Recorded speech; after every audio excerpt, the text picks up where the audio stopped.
Statement of poll will go to the deputy returning officer, after which the ballot box will be moved to what we call a staging area, where a steel container will be there. The designated personnel will be there to receive and take those items into secure custody. Having received all of the statement of poll for his cluster, a deputy returning officer will move to the supernumerary returning officer in the case of a sub-district. In the case of uh, district, the other districts, leaving out district 3, 4, and 6, to the returning officer. That move again, well, at the level of the DRO, there is an assistant agent that is appointed by the respective political parties. They are entitled to accompany the deputy returning officer with the movement of the statements of poll, where it would be handed over to the returning officer in the presence of other level of agents who are authorized to be in the office of the returning officer or supernumerary returning officer. And I've given this overview to establish the point that in no aspect or no component of this move will there be the absence of police or party agents accompanying the statements of poll, all with a view to safeguarding the integrity of the statements of poll. Now, it is important for me to note at this point also that the statements of poll will be placed in envelopes that will be sealed. This is a security feature that is now introduced, and there is provision for all of the agents who would have participated in the count at the level of the polling station to sign on that envelope, attesting to the integrity of the contents of that envelope. So that essentially is how statements of poll will be handled. The next step will be tabulation of the results of the election for the sub-district or district using the statements of poll. The law requires the first step to be immediately upon receipt of the statement of poll, it is scanned and placed or uploaded onto the Gecom website. That's the very, very first activity. It is only when that is completed that tabulation of the votes to determine the results for the district or sub-district will commence. The tabulation will be done in a most transparent manner. That is, every statement of poll will be placed on a desk. A camera will be placed over that statement of poll, and this is the same that would have been done for the scanning. But this time around, it's going to show the image on a screen. We're using a 55. Okay, that's the setup that will be used in the office of the returning officer. The statement of poll will be there for all to see in a setting that assures that they are not too far away placed from the screens that they will not be able to see the numbers. While the statement of poll is on display, an authorized staff will be calling out the numbers, which numbers will be inputted on a spreadsheet that will be used on the side-by-side screen.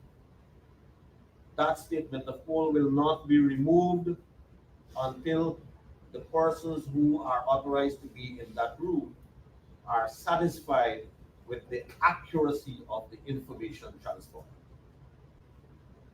So the process continues. There will be a running number at the top by parties that will tell you as we progress, these are the progressive totals.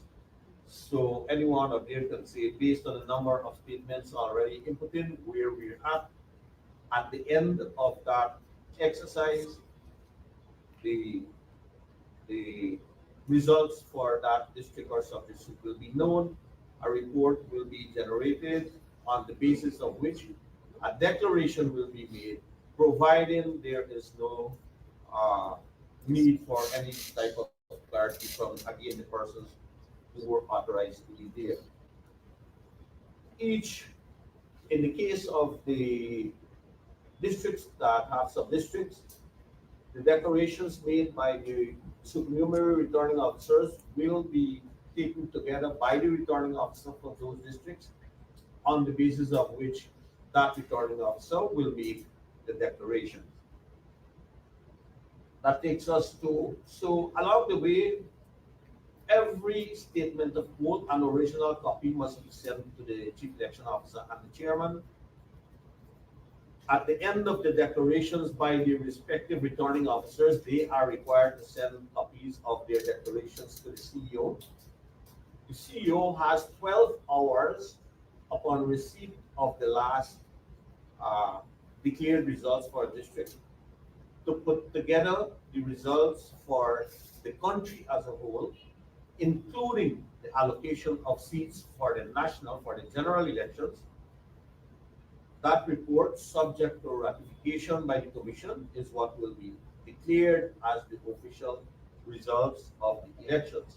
Now, it is important to note at this stage that Gecom is the only authorized agency, statutorily authorized agency, to declare the results for the elections, and therefore no one should treat a declaration or an announcement or a pronouncement by any other stakeholder, I would use that term, as being the official result. Whenever we reach a stage, and the truth is that we could run into a need for a recount of, well, a partial recount or a full recount in a district. And we will be in no position to declare the results until that will be completed. And this is one of the reasons why it's necessary for us to understand and appreciate that the results for the elections should be seen as the one declared by GCOM only.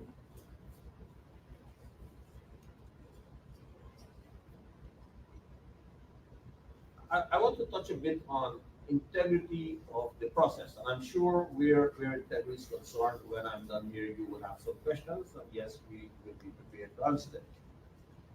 But at the level of the Secretariat, I'm not authorized to speak for the Commission. We have been at the, I don't know if I can use highest and optimum or optimal in the same breath. But that is the extent to which we have gone and continue to go to ensure that we comply with the statutory requirements, with the policy decisions of the Commission, with the requirements of international best practice, and in line with the expectation of the stakeholders. We are giving of our best to ensure that whatever we do can withstand scrutiny. And that is why, or one of the main reasons why, I sought and received permission to hold these press conferences here, so that we can be at your disposal to treat with queries and concerns that you may have, or the need for further information, while recognizing that there may be some category of information that we simply cannot provide because it's outside of our authority. I want to touch a bit on the prohibition of the use of phones in the polling stations. It's not only phones, but recording devices of any kind, all with a view to protecting the secrecy of the ballots. And yes, this is linked to concerns pertaining to buying and selling of votes. The Commission discussed this matter, and at that level decided to impose this prohibition with the expectation that it would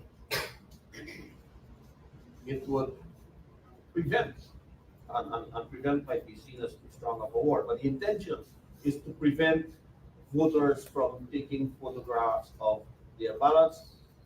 And in this regard, the basis for so doing is the fact that it would be considered illegal. One could be prosecuted, and if found guilty, pay a fine of $65,000 and be imprisoned for 6 months.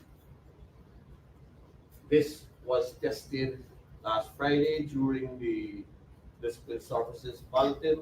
I am not in receipt of any report that it was like there was any wholesale or any minimal rejection.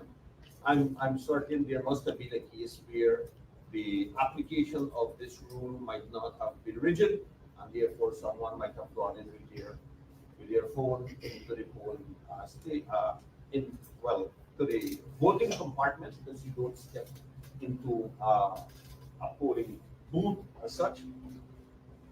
I have seen circulating on social media photographs of two ballots. I can't say at least because I have not seen any more. I we have not been able to determine how, when, or where those photographs might have been taken, but they are photographs of actual ballots. That apart, I am very comfortable that this prohibition work, and I'm basing this position especially from the fact that we have not received expression of concerns from stakeholders that it did not work.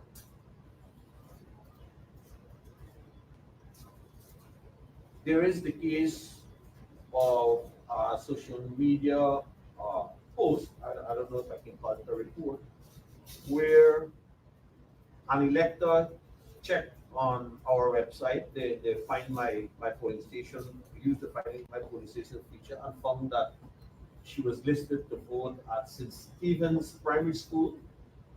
And then thereafter, a physical check was made at that primary school, and determined that in fact the elector is not listed there to vote. The truth is that the elector is listed there to vote. We did go and check it to separate senior member of Gecom staff when they're unchecked. And yes, the elector is in fact listed there to vote. What might have caused a difficulty is that at that location there are three other polling stations, and the lists for all four were hung together. This is something we intend to fix. Perhaps the elector thought that after I checked the first list and I looked at A to J, among which is a geo split, that I didn't see the names that I am not. So this is not to cast any blame or doubt on the ability of the elector.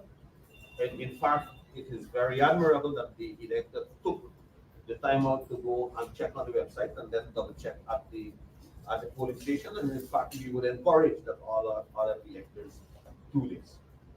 But again, there is no need for concern. In fact, I was going to so far as to say, once you find your name through the use of the search tool on our website, you can be assured that you are listed to vote at that polling station.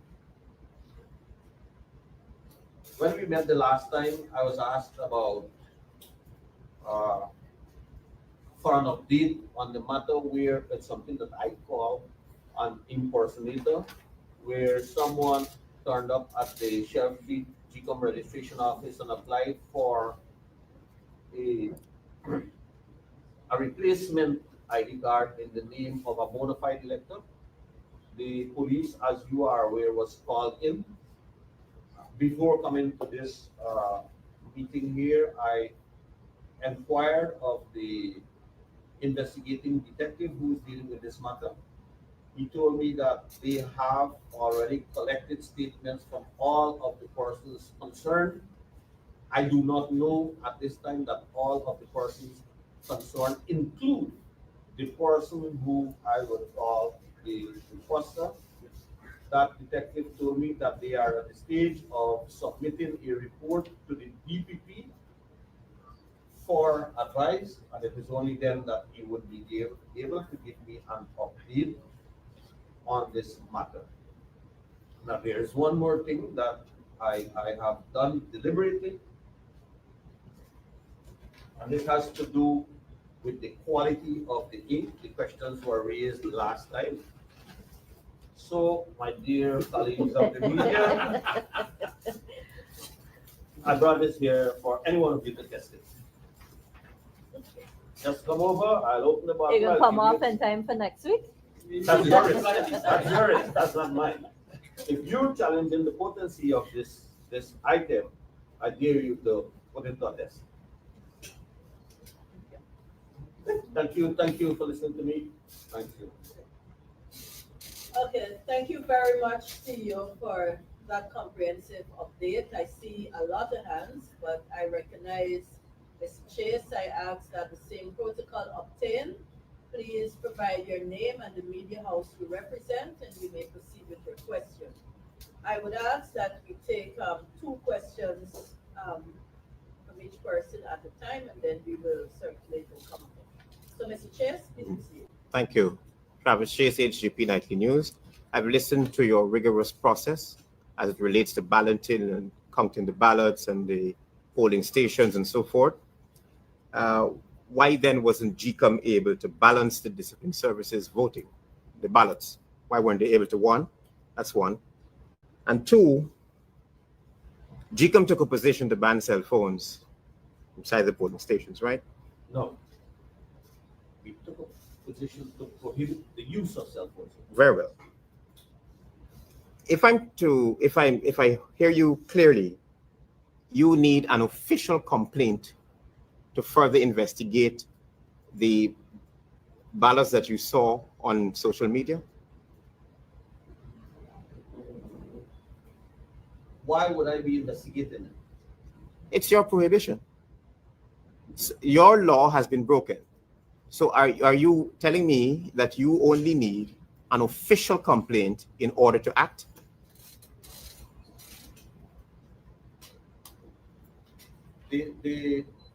Look, this thing, and I hear you, and I'm tempted not to go in a direction of opposing your line of question.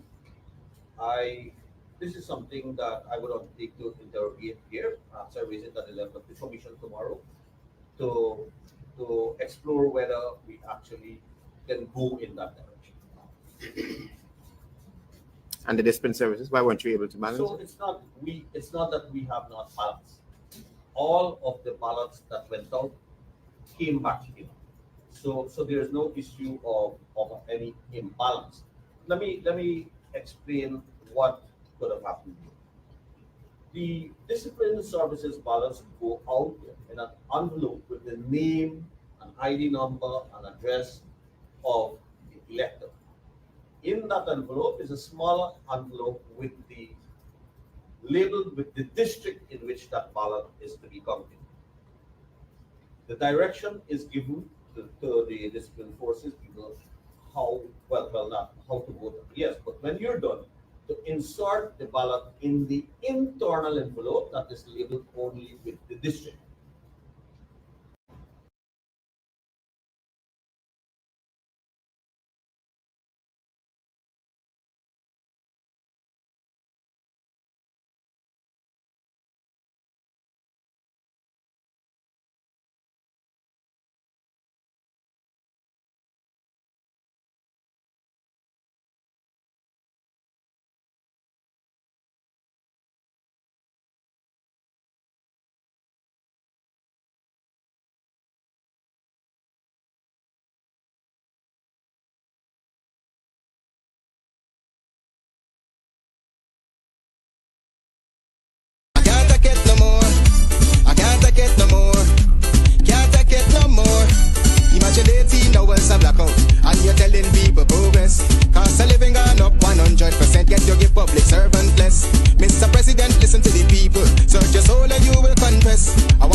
routinely, and we have to come up with a proposal how to address this to ensure that no one will be disenfranchised insofar as those votes are concerned.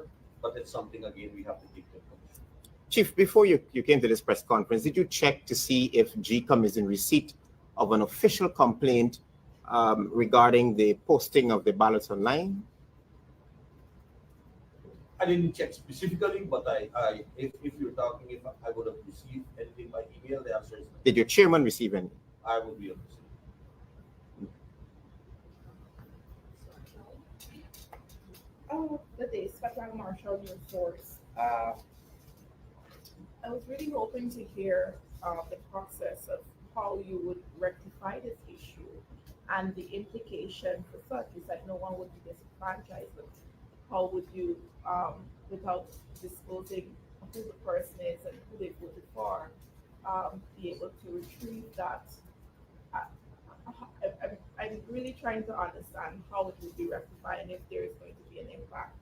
And for the voting and the turnout, would you be able to give us a breakdown for the three um, divisions, if I could use that, GDF, police, and prison, and the actual numbers? What does 83% represent from the 10,400 plus who registered to vote?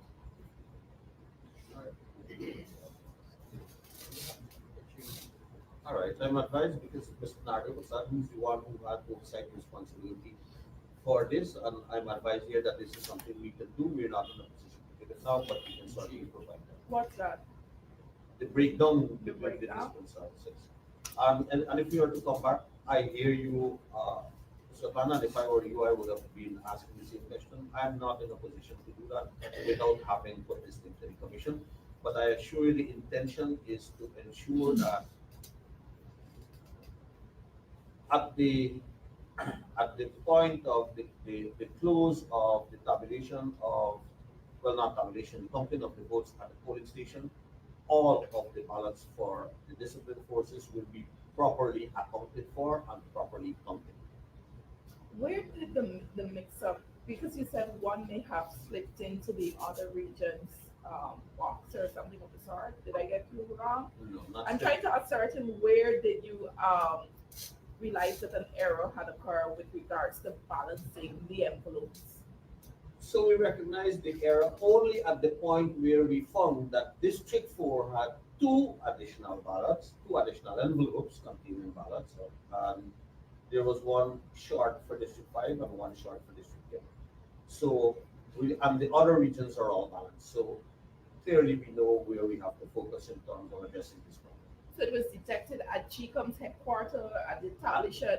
I'm using tabulation loosely, but not Sorted, at the polling sorting. at the point where we do it, sorted. Okay, not at the station. No. And those are just my follow-up to Travis's question. What I really want to know though,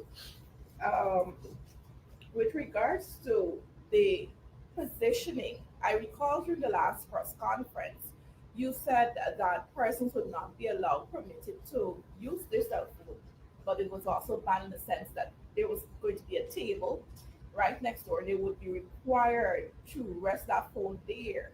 Could you say if those guidelines were followed? And I recall on Friday, one party representative complaining about the polling, the voting compartment not being placed properly, and that the agents were unable to see whether any illegal activity in it with regards to capturing the votes cast, disclosing the vote. Um, yeah. So why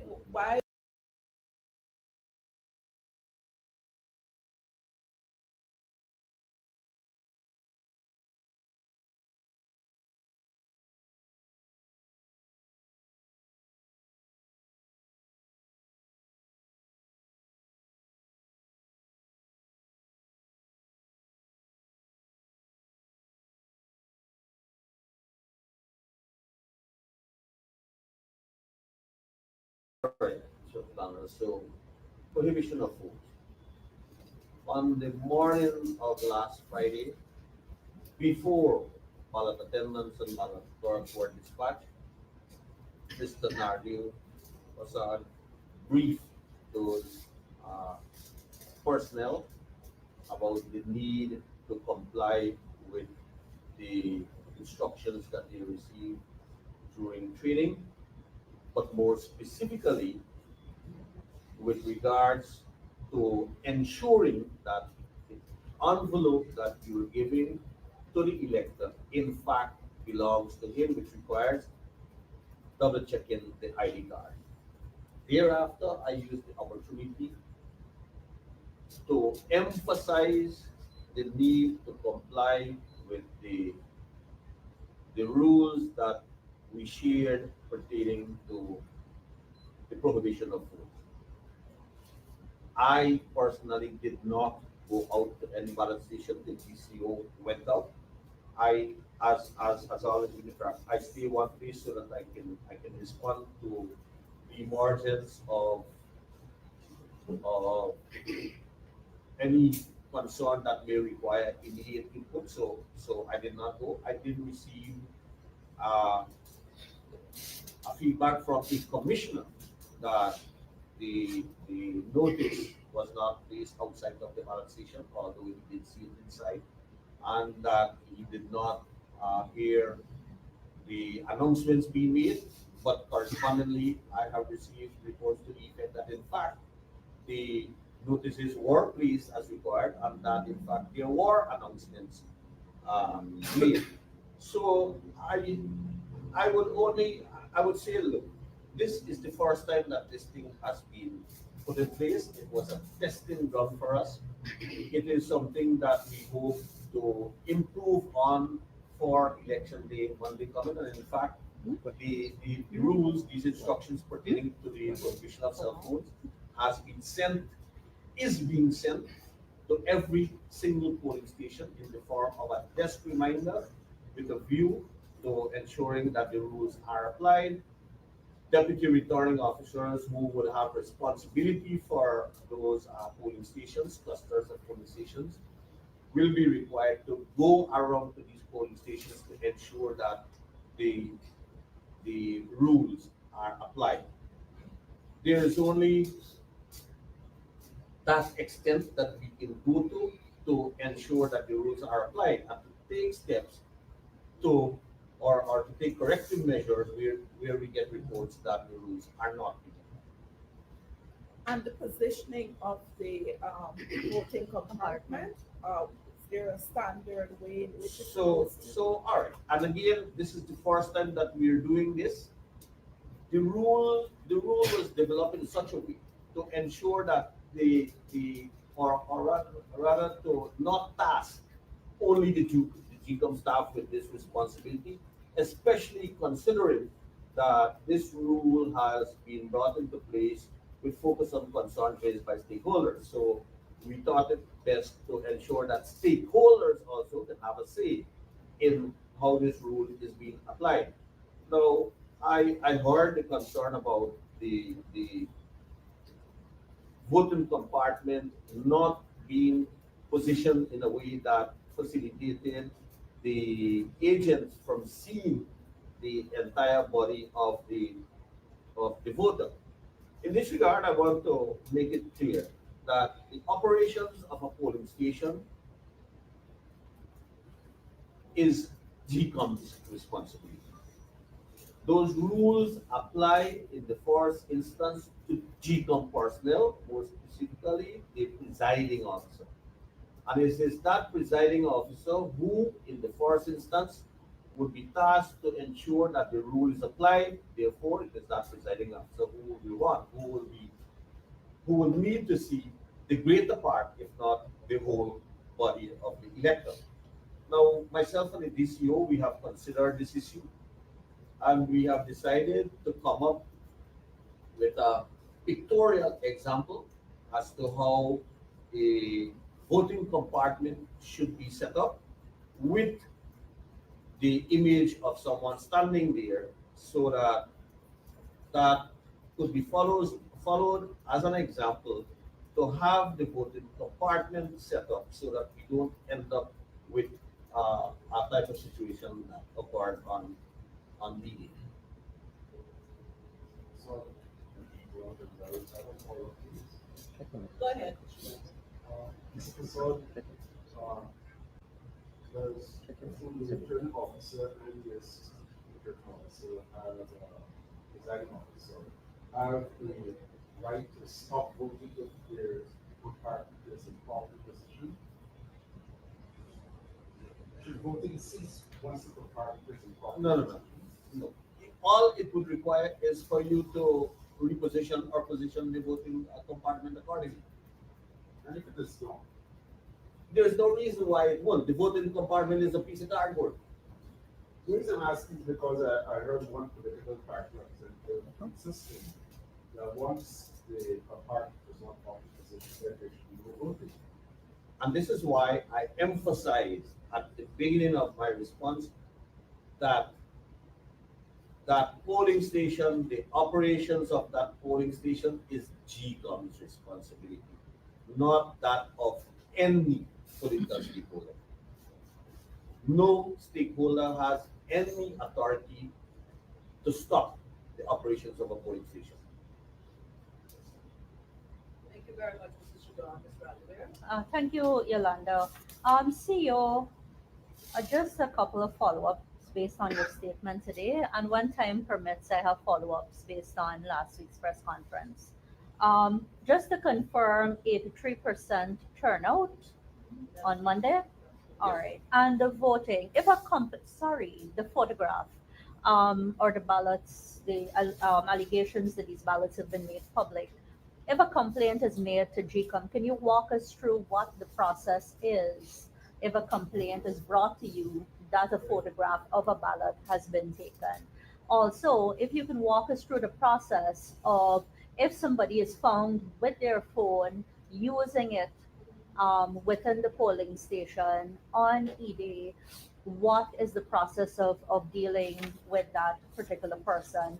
And sir, could you say how many polling day staff have since declined and have you replaced all? So last question first, I reported that we are in the process of replacing those persons who have declined, and no, we have not. I have not done an analysis to determine the numbers of polling stations that. Well, I shouldn't go there too, because we are not at the stage where I can say that those polling stations have been affected. I maybe because look, it would not be unusual for till on election day itself, we may need to move around persons from polling station to ensure that we can be adequately staffed to conduct the elections. So again, I these information I don't have to provide you here as it relates to how do we proceed Or the to complaints? investigate if that's your term, a report made to us about a ballot being circulating on social media. I would say, and this is something I believe I said at the last meeting, GCOM itself doesn't have investigative capacity to do that. We would have to take something like this to the commission to receive guidance, and I believe obviously, as has been the case when we have had multiple registrations, we report them to the police with a request for investigation. And on E-Day, is if somebody's caught with All right. a phone. So we do not have, and this needs to be noted carefully. We do not have authority to interfere with a person who may take the cell phone out and try. We will, as far as is practicable, apply the rules approved by the commission. What we will do is make a note of any attempt to photograph the ballot and make a report to the police with reference to the provision that is there to safeguard the secrecy of the ballot. Does that note identify the elector in any way? Do you notify the police at the polling station themselves? What really? No, it would, yes, it would identify the elector because we know who the elector is. So we know the elector by name, number, address, all of that. And no, we will not make a report to the police at the ballot station. That police rank already have specifically assigned responsibility, and we will not distract him with this. We will provide the report after the election day to the police. Thank you. Is that it, Ms. Randall? Well, I have follow-ups for last week, but I don't know if he wants to deal with. Let's take on the question from Jarrell. Good afternoon, John Brian. You explained the tabulation process, right? For the benefit of the public, could you explain what are the risks of persons taking like photographs of the SOPs posted outside the polling stations and either using that to publish on social media or do their own independent tabulation? And a follow-up on the presiding officers who have been declining their appointments. Have they been provided reasons why? Look, some people they're saying, look, I don't want to take the responsibility for the polling station, therefore I prefer to step down. And as presiding officer, it is your responsibility to, when you're responsible for the entire operation of the polling station, from the opening of the poll until the declaration of the results and posting of that statement of poll. As it relates to any risk pertaining to persons taking photos of the statement of poll outside of a polling station, there is no prohibition to that. Anybody can take a photograph of that, and it's up to them what they do with it. It's not, it's there for public consumption. And I think we had one more. If persons can use those things to do their own tabulation. In fact, the publication of the statements of poll on the Gecom website enables you to sit in your living room and do your own tabulation.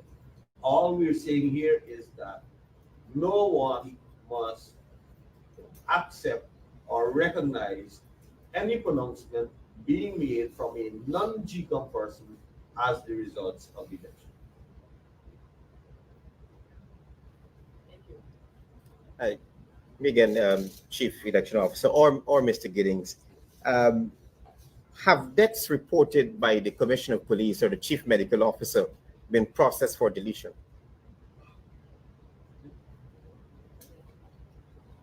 The answer is no. The answer is no, because a methodology that was offered by the SEA to operationalize that statutory provision has not been dealt with conclusively, and therefore we did not have the mechanism to apply that provision. So, but they have been reporting that persons have died. I will go a bit beyond that. Yes, we have received reports, but not reports that would enable us to go and find the person. For example, I have received reports of a death without an address or an ID number. So there's a restriction on that insofar as doing field investigation is concerned, which is what is authorized by law. So you won't be able to say how many dead persons are on the list. I would be able to tell you, but at another time, how many dead persons we flag. On the list. I'm not interested in flagging. On the list right now. If I don't know they're dead, then I can't answer that question. So, Good afternoon, Committee. So, I have a question as it relates to offshore workers. Gecom responsible for the system in place for those workers to come in and vote or have mobilization votes events. Outside of making provisions for voting by non-resident electors who are working on our missions abroad and distant services voting, the law requires that we list all other electors at the polling place within their divisions to vote, and that is what we have done. That is what we have been doing. Outside of that, the law provides for employers to give time off to their employees to go and vote. So, insofar as offshore, as you call them, workers to be able to vote, there is nothing. We at the level of the Commission have no authority to make any kind of special arrangements for those people. Mr. Gill? I should want your DPI. You mentioned that 83% of the registered citizen will vote in this service will be. Could you identify whether or not that represents an increase in the number of discipline service votes that will be compared to the last election?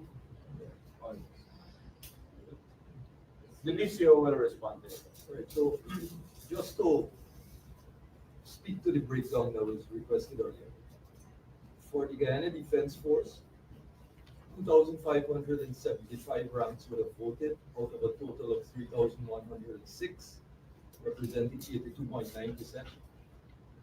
For the Guyana Police Force, 5,729 out of a total of 6,909, a total of 82.9%. And for the prison service, 397 out of a total of 466, representing 85.2%. Combined, this represents 83%. And I would say, I would report on 2018 from 2018 elections, that's local government, 2020 general and regional, 2023 local government. This has been the largest turnout since. figures? For the others, in later October,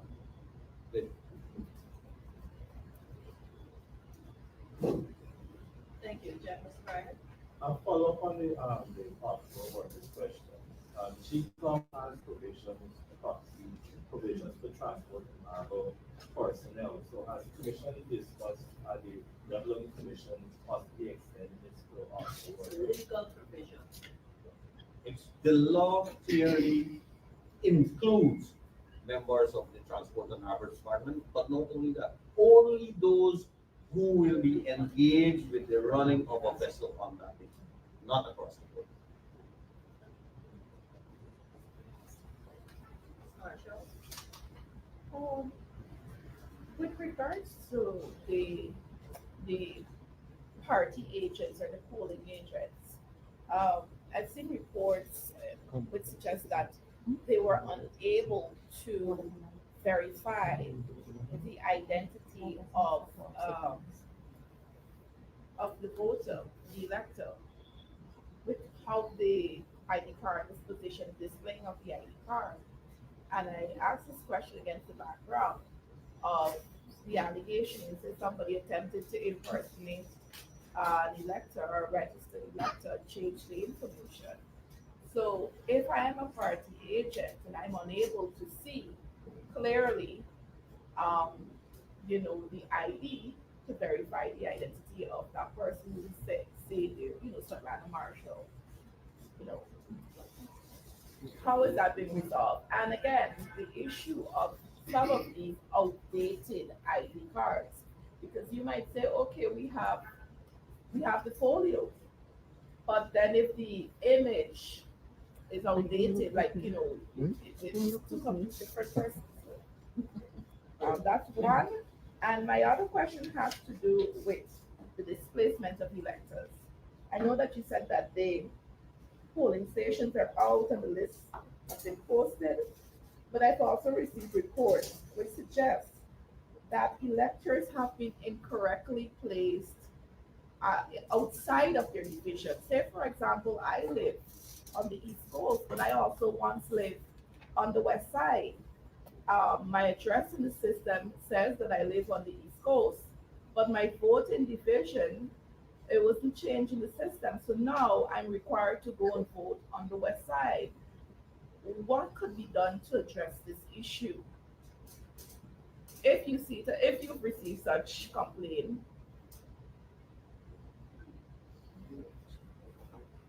all right, so as regards to the displaying of the identification cards, and I myself visited quite a few ballot stations on Disciplined Forces Day.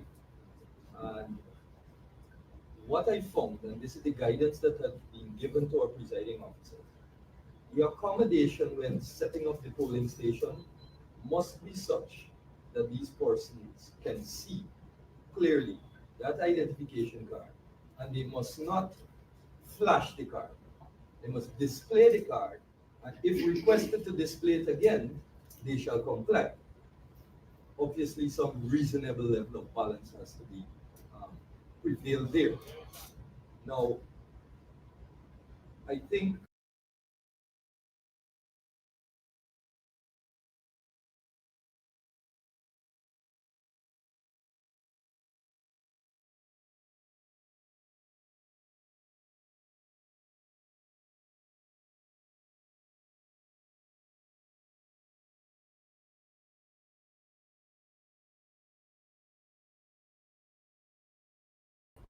and so forth. So I think um, we our offices are not set out to. There's a process in the manual. There's a process. There's a step in the process that requires to display the identification card for visibility of those present who are observing it, and they must be able to see it. Now you asked about aging photographs and aged identification cards. Yes, it is a fact that I'm a very good example of this. Um, so presiding officers must be satisfied of the identity of the persons who claim to be that holder of that identification card. And the presiding officer, if they are not satisfied on looking at that photograph, that the person in front of them is not who the holder is, then they have to conduct an interview with them using information that is with the polling agents as well, the registration folder. So they will conduct an interview and ask some key questions that are not on the identification card, but in our records, which is available to that presiding officer. And on being satisfied of their response, can then issue a ballot paper to them to allow them to vote. So that is the mechanism in place for that. So I will take this a bit further because we also have provision. The law makes provision for a person to turn up without an ID card to vote. And that person will have to be processed, and that person will have to take an oath of identity, having gone through the same level of questioning, I don't want to say interrogation, to establish that the identity is in fact accurate. And that is why the, the issue of the age of the photograph ought not be such a major concern because again, the use of the ID card could be put aside and then the person is asked to the vote of identity. And you mentioned, Sultana, something about the Division. basically I would what about the display select being having applied for registration in one division, but is now placed in another division. Now, to be honest, I learned about this only when I came to this meeting here. That's when the PRO brought it to my attention. And I, this is not to say there's no reason at all why we can say the elector might have been at fault.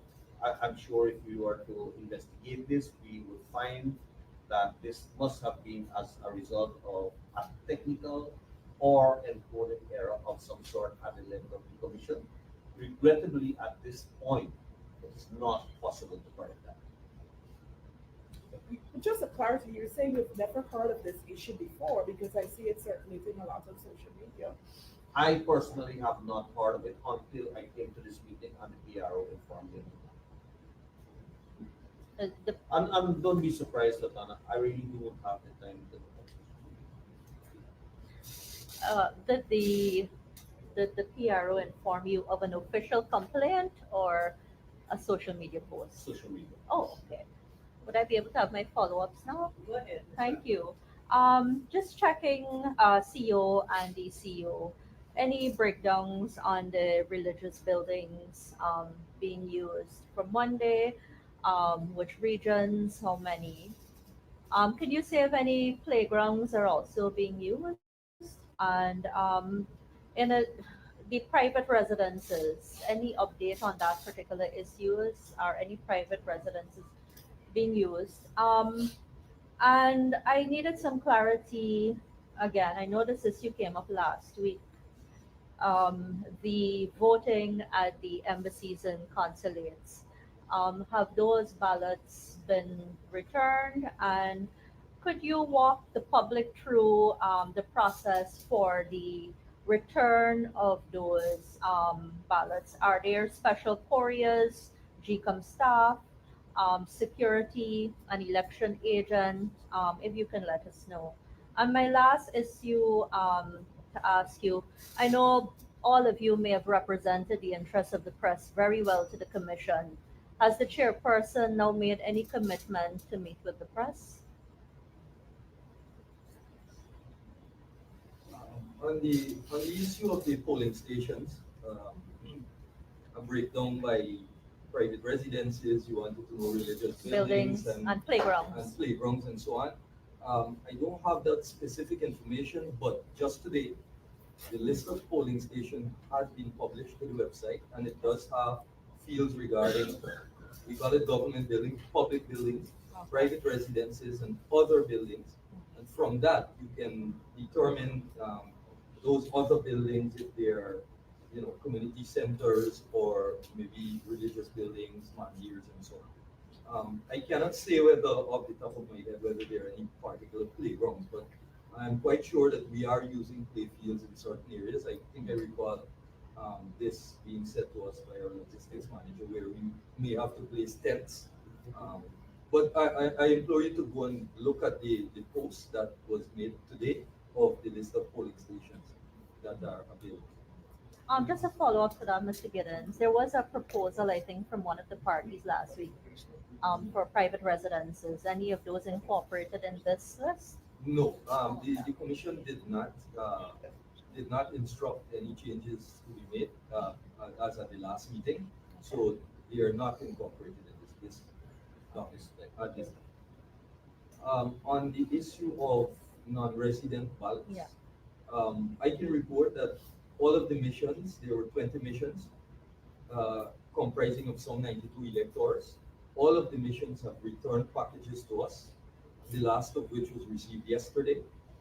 The process this time around was the preparation of those ballots in special envelopes, sealed packages, and it was in the presence of agents passed on to the Permanent Secretary of the Ministry of Foreign Affairs, who is entrusted to deliver same to each of the ballot attendants appointed at each mission.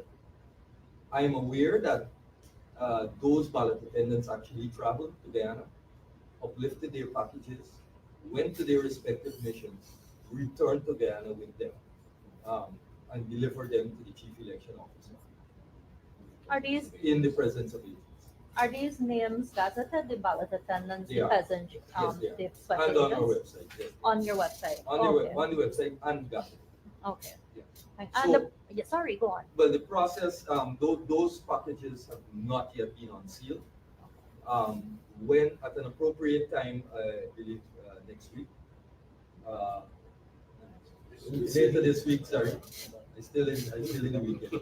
Later this week, I think we have on our schedule Thursday, the Chief Election Officer shall go into those packets, and similar to the process for the discipline forces, shall sort the ballot envelopes containing the district number for intermixing, for preparation and dispatch on election day for intermixing, just like the discipline forces.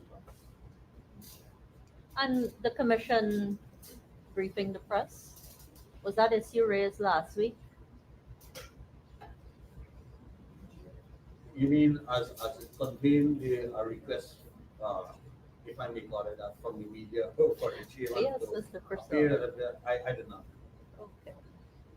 So as it is now, it will just be the CEO, the DCO, the secretariat basically meeting the press in the lead up to the elections and after the elections? I can assure you that before elections, we will have one more of this meeting where same people sitting here will be interacting. But nothing on policies. Nothing on policy. And there's been no update on who's the lawyer for the Ghana Elections Commission. Yolanda? Ms. Ward?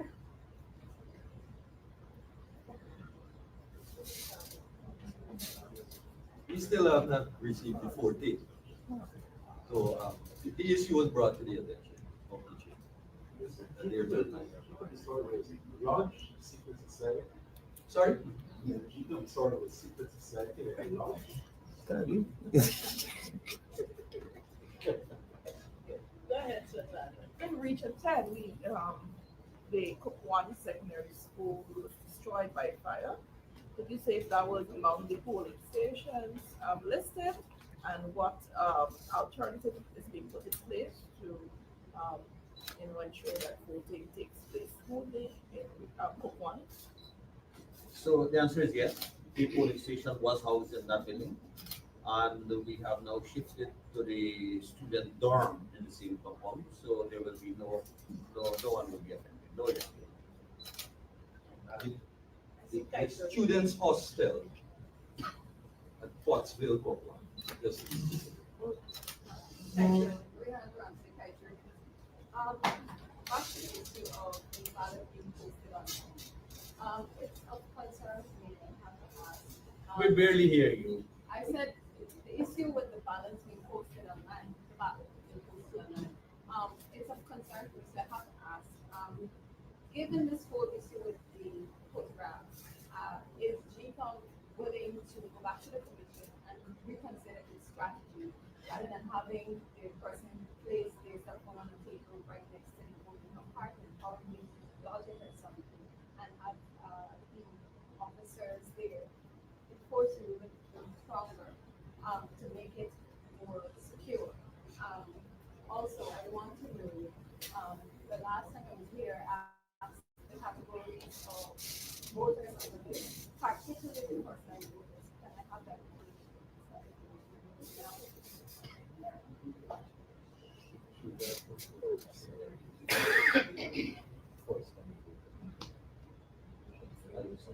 I did and I must apologize. I did particularly the first time voters. I did send the instruction to the IT to give me that information, and I think they may have provided it, but unfortunately I didn't look at it again. I've been so busy. So could we lay that over a little later, please? And my first question about people considering its strategy about the cell phones. No, Ahead of I'm not sure. I'm not sure I grasp the focus of your comment. Are you saying that GCOM should consider introducing more stringent measures? yes, given this issue with ballot being taken and posted online, isn't the commission concerned that it can happen again? And should we put something in place to make it All right. I think your query is lining up with a question that was asked by Dennis as to how to treat with someone who might resist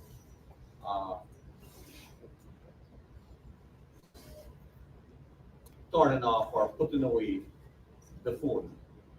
We do not have what I would call teeth to force someone to comply with this provision. That's one. Two, we did consider procuring some kind of receptacle which could be used for persons to put their phones in, so you ensure it's there. It's maybe large is a smart. I assure you that would have slowed up the voting process in the polling station. To have someone to put it, it would be having a key of some sort to lock it, then you go and vote and come back and open. That also leaves room for someone having voted, say, I done with this and I gone away and I left it, and then the other person can't use it. So we did take all of these type of things into consideration, and that is only how we concluded that the measures that we're put in place is the most suitable that we can put in place at this time. Quick follow-up, Colin? Let's Okay, take- go ahead. let's take on. Oh, they were Gandhi. This is a follow-up question to Svetlana. The school board down and has to change the location for the station. And Gecom taking into consideration this should happen again within the next couple of days.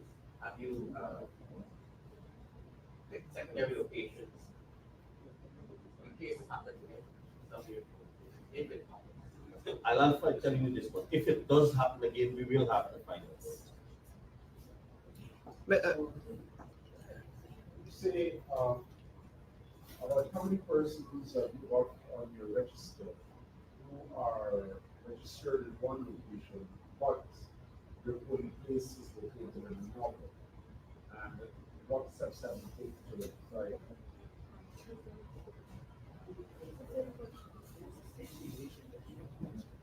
So, this issue has confronted us ever since the 2019 House to House. And we have been reviewing the entire register.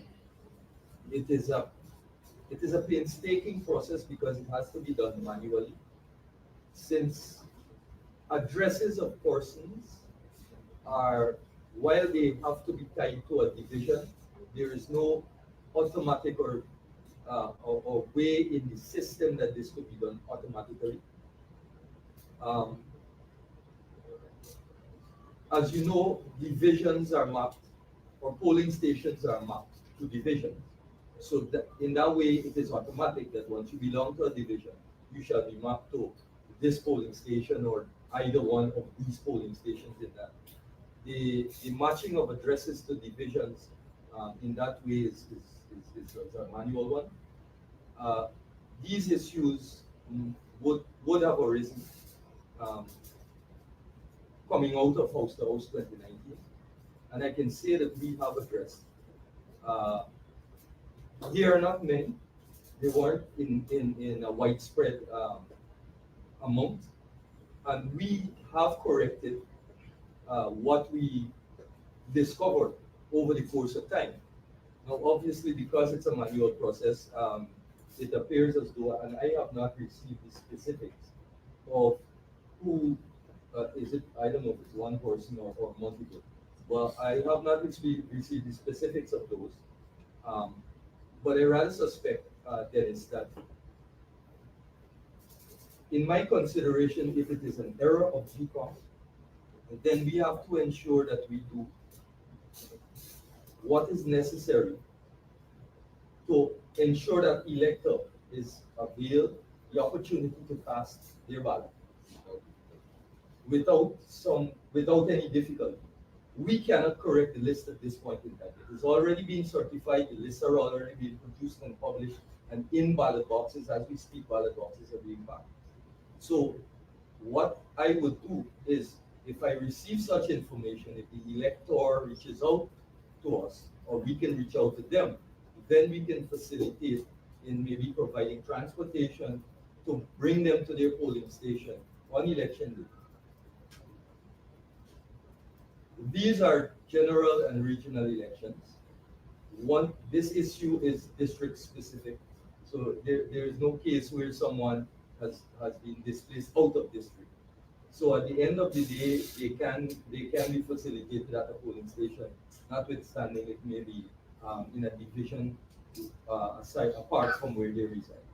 How many of you discovered so far correctly?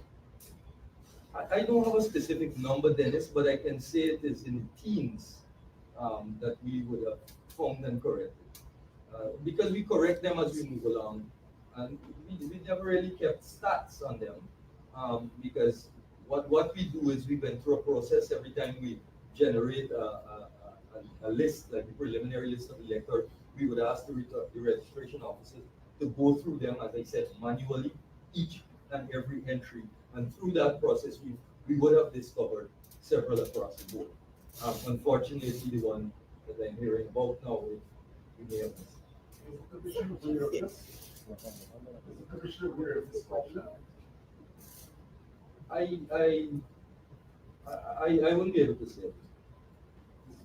Oh, I would venture, formally, I would say no. Because like I said, 'cause something like this, we would have interrogated at the level of the secretariat and then take it to the commission in writing. I have not done so, we have not done so, and as I reported at this event here, it was only at this meeting that the PRO Yolanda brought it to my attention. Just to clarify. Mr. Prasad, could you help me to understand who and what determines where the polling stations will be, and how long before polling day you finalize those polling stations?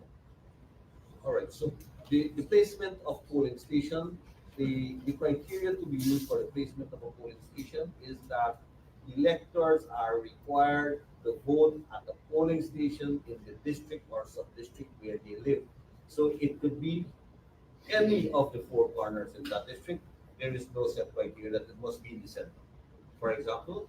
And that determination is made at the point where the official list of electors is certified, so that the determination is made as to the number of electors in a polling station, which will lead to whether we will move to depending on spread and numbers, a geo split or an alpha split. And how long before polling day Gecom finalizes this?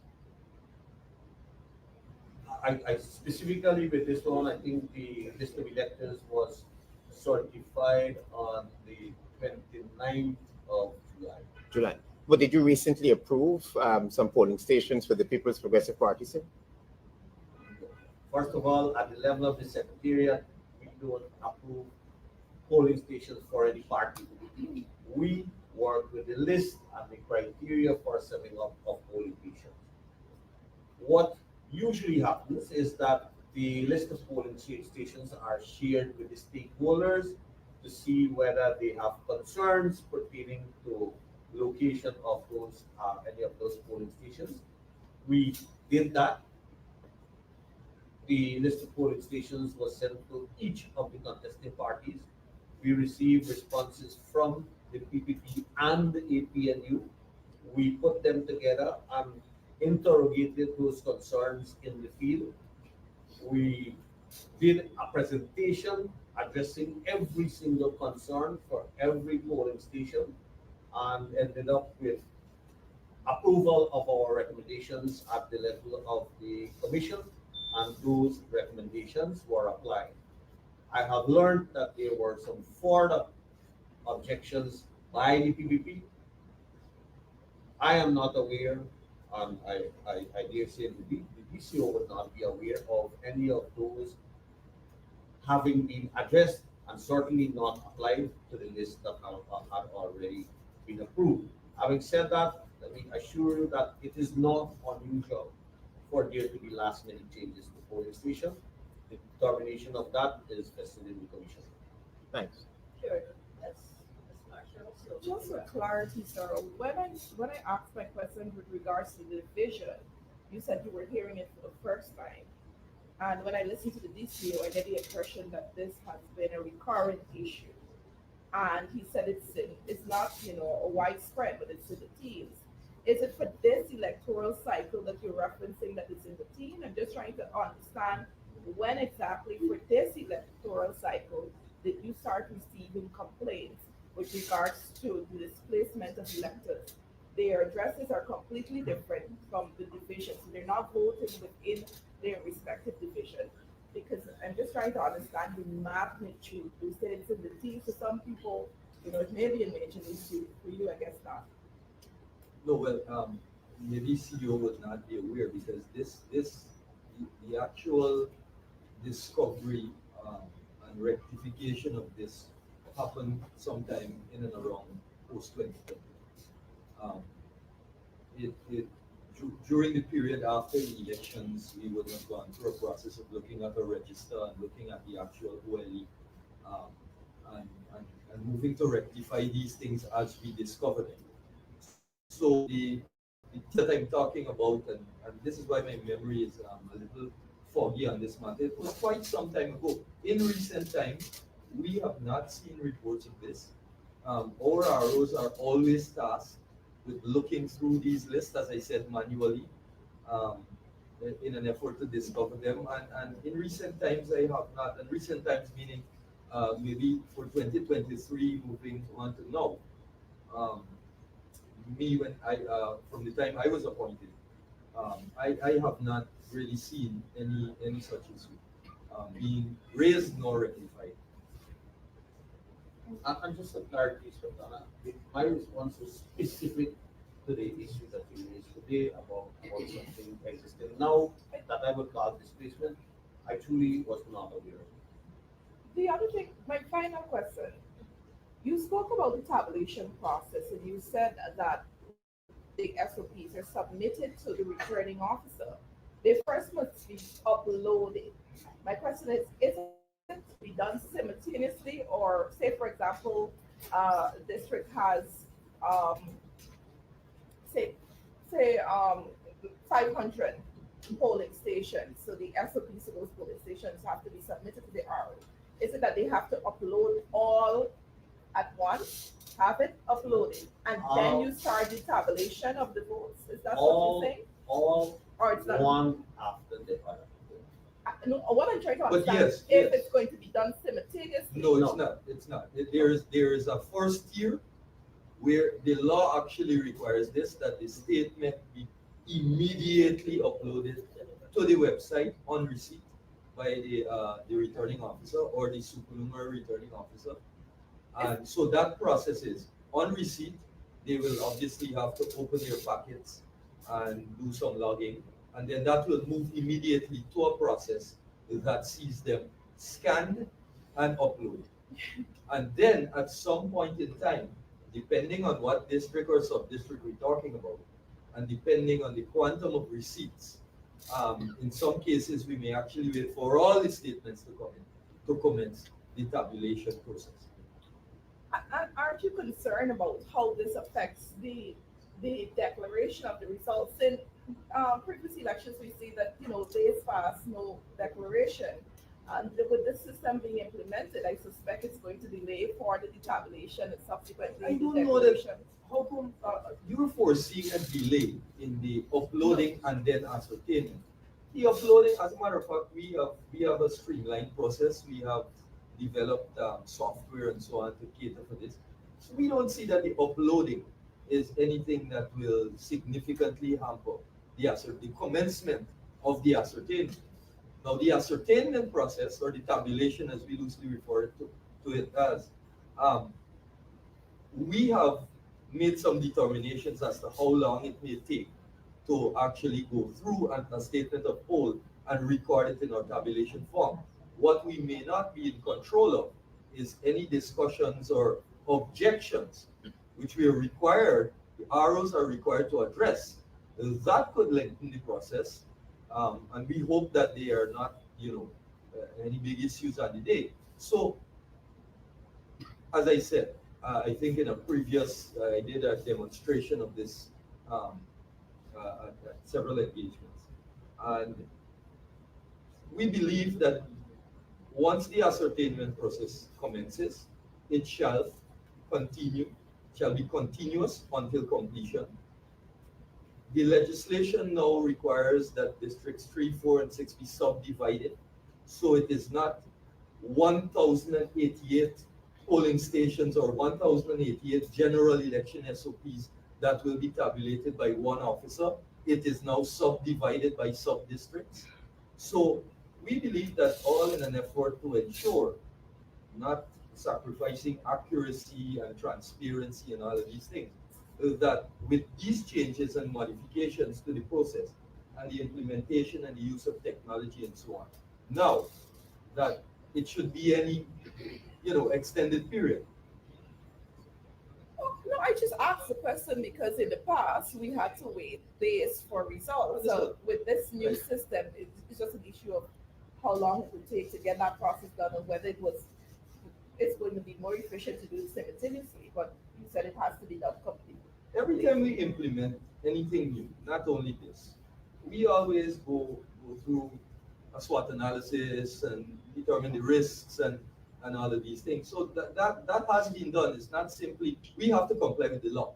The law is the law, and the law requires this process. We have done the analyses and the risk assessments to see the intricacies of how it is going to be done and by what means. Thank you very much, DCO, CEO. Thank you very much, ladies and gentlemen of the media.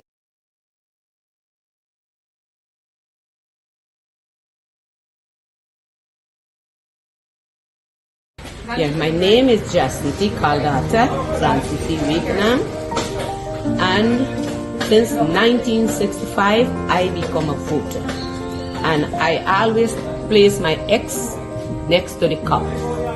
And what they are doing today, I can't take it.